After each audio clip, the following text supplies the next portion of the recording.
नमस्कार बच्चों। आज हम सीखेंगे सुप्रसिद्ध कहानीकार गुरबचन सिंह द्वारा लिखित संवादात्मक कहानी लक्ष्मी। पहले हमने देखा है पिछले भाग में हमने देखा है कि करामत अली लक्ष्मी की देखभाल अच्छी तरह से करता है। वह खुद उसके खाने पीने का इंतजाम करता है। उसके अनुपयुक्त होने के बावजूद वह लक्ष्मी को बेचने के लिए तैयार नहीं होता, बेचने की कभी नहीं सोचता, बल्कि वह अपने खाने के जो पैसे होते हैं, राशन के जो पैसे होते हैं, वह भी लक्ष्मी के खाने के लिए खर्च करता है। उसे रमजानी समझाती है कि तुम लक्ष्मी को खुला छोड़कर देखो, और वह आखिर तैयार हो जाता है। अब देखिए आगे का भाग। पहले मैं इस पाठ का प्रकट वाचन करती हूँ। देखिए, दूसरे दिन रहमान सवेरे 8-9 बजे के करीब लक्ष्मी को इलाके से बाहर, जहाँ नाला बहता है, जहाँ झाड़ झंकाड़ और कहीं धूप के कारण जमीन हरी नजर आती है, छोड़ आया ताकि वह घास इत्यादि खाकर अपना कुछ पेट भर ले। लेकिन माँ बेटे को यह देखकर आश्चर्य हुआ कि लक्ष्मी 1-1.5 घंटे बाद ही घर के सामने खड़ी थी। उसके गले में रस्सी थी। एक व्यक्ति उसी रस्सी को हाथ में थामे कह रहा था, यह गाय क्या आप लोगों की है? रमजानी ने कहा, हाँ, यह हमारी गाय का सब चारा खा गई है। इसे आप लोग बांध कर रखें, नहीं तो कांजी हाउस में पहुंचा देंगे। रमजानी चुप खड़ी आगंतुक की बातें सुनती रही। अब इसका आशय देखिए। अगले दिन सुबह रहमान लक्ष्मी को लेकर गांव के पास, जहाँ पर झाड़ियाँ हैं, जमीन पर हरी घास है, वहाँ पर उसे छोड़कर घर वापस आ जाता है, ताकि वह वहाँ पर कुछ खाकर अपना पेट भर ले और जिससे उसका लक्ष्मी पर होने वाला जो खर्चा है वह बच जाए। पर खुला कुछ हुआ कुछ अलग ही।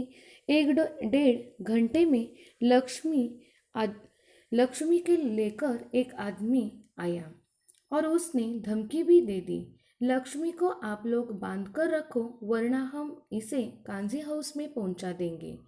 लक्ष्मी को हमेशा से बाहर खुली जगह पर जाकर घास खाने की आदत नहीं थी।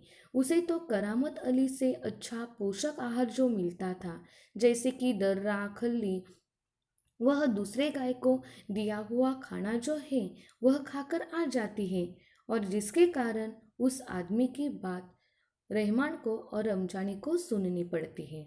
अब देखिए आगे का भाग।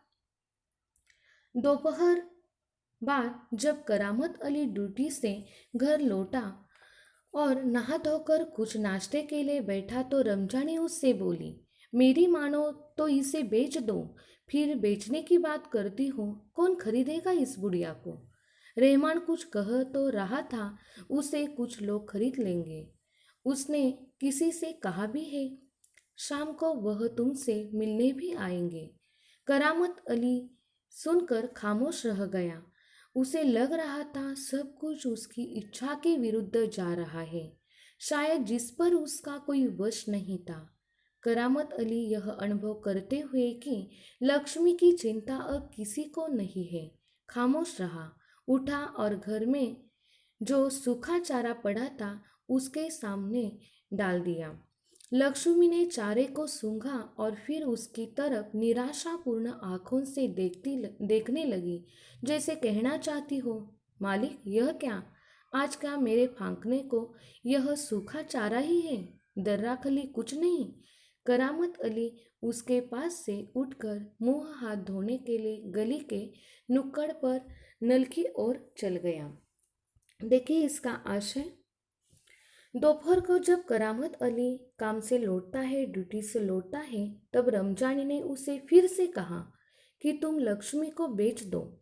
रहमान ने कुछ लोगों के साथ बात की है और वह लोग भी लक्ष्मी को खरीदने के लिए तैयार हो गए हैं। घर में चल रहे हालातों को देखकर करामत अली को पता चल जाता है कि अब लक्ष्मी की चिंता किसी को नहीं रही है। और वह उसे बेचकर छुटकारा पाना चाहते हैं। जैसे कि लक्ष्मी अब दूध नहीं देती है और मुफ्त में उसे चारा डालना यह हमारे बस की बात नहीं है, हम पर ज़्यादा बोझ है।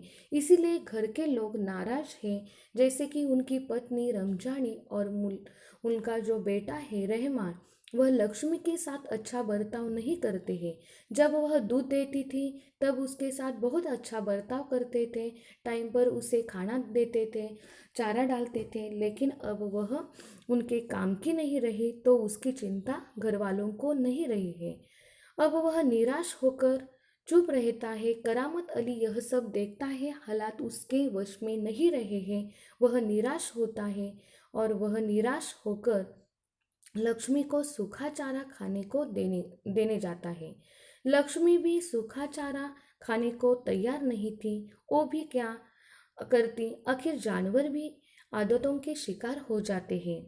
लक्ष्मी ने चारे को सूंघती है और फिर वह निराशापूर्ण आंखों से करामत अली की ओर देखती है, जैसे वह कहना चाहती हो कि मालिक से अपने, आज क्या मेरे फांकरे में, आज क्या मेरे नसीब में यह सूखा चारा ही है? दर्रा खली जैसे पोषक आहार मेरे नसीब में नहीं है क्या? जब मैं आपके काम की थी, जब मैं दूध देती थी, आपके फायदे की थी, तो आप मुझे पोषक आहार देते थे। अब मैं आपके फायदे की नहीं रही तो आप क्या मुझे इस तरह का सूखा चारा डालते हो? यह जैसे कि लक्ष्मी करामत अली से कहना चाहती हो, ऐसा करामत अली को लग रहा था।